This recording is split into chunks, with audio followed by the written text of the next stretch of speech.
I hate? Everything. Wow, okay. Someone's in a dark place. Sure. What I was gonna say is overthinking. It probably comes as no surprise to anyone who knows me, but I overthink everything. Anything, really. And sometimes I can't help it because engaging in self-reflection and expressing my findings is kind of what I do for a living. I mean, it's what I'm doing right now.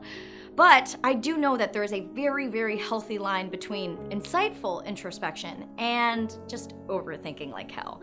And the negative effects are really bad. I mean, seriously, studies have shown that rumination leads to depression, anxiety, binge drinking, binge eating, inability to sleep, and self-harm. I have had every single symptom of the danger of dwelling, and yet I can't quite kick the habit of it. Especially when it's silly. Even when it's silly, like analyzing the punctuation of a text message.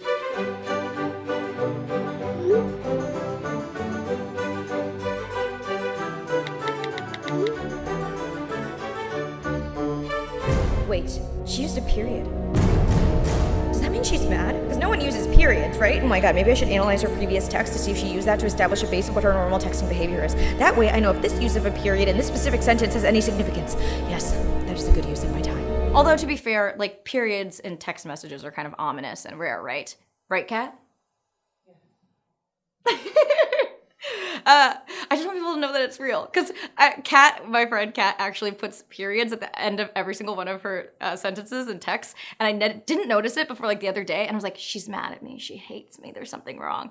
And so, but then I realized, like, I analyzed all of your text messages and found out that you had a period in every one. But then I looked at all my other text messages and nobody else really uses it unless it's necessary. So just so everyone knows it's real. It's exhausting.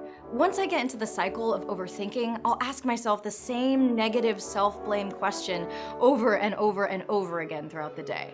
Oh, was it okay that I said that last night? Oh, I shouldn't have said that. Am I being difficult? Does everyone think that I'm difficult? Am I hard to get along with? Maybe I'm in the wrong there. I don't think I'm being difficult. Why would I be difficult? Does everyone hate me? Everyone must hate me. God, I'll never get it right. I'm never gonna get this right. Did I do it? Why do I keep doing it if I can get it right? Apologize?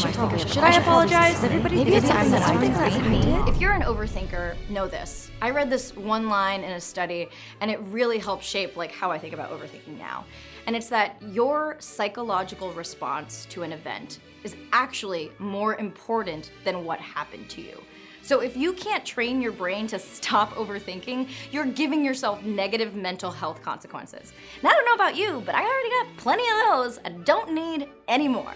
So what can we do? Well, number one, practice mindfulness. I know, I'm always like, therapy and meditation will fix everything, but it's kind of true. 2017 has been the worst battle with depression of my life, with seasonal depression being like a nice little cherry on top.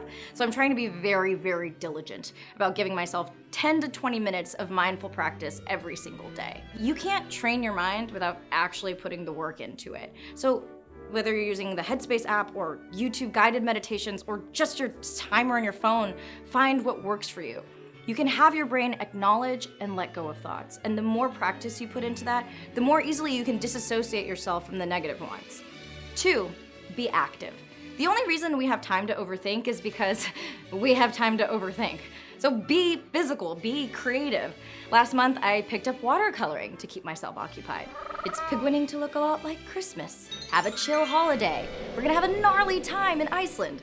Whether that's picking up painting or going for walks or reading books or getting hella jacked at the gym, don't give your mind the luxury of chewing on something longer than it should. And 3, if you absolutely have to think about it, practice compassionate problem solving. So if I feel really bad that I hurt someone's feelings, instead of beating myself up about it over and over, instead I should ask myself, what can I do about it? How can I learn from this experience? And how can I prevent it from happening again? So that instead of continually giving myself the message that I suck and I'm an awful person, I'm focusing on correcting a behavior or a mistake and encouraging myself to be better because of it. So what about you? Are you an overthinker? And if so, stop right there. I'm Akana. This is a trick ending. Stay here for Squarespace. Thank you to Squarespace for sponsoring today's episode. Squarespace has beautiful, award-winning templates, not to mention an all-in-one platform, so there's no installs, patches, or upgrades ever. They have 24-hour customer service if you need them in the middle of the night, and they offer a simple and unique setup experience if you need a domain. Squarespace is great for any kind of website, whether you're an artist, a photographer, or just need a place to put all your thoughts. Go to squarespace.com to start your free trial today and use the offer code ANNA for 10% off at checkout. Squarespace.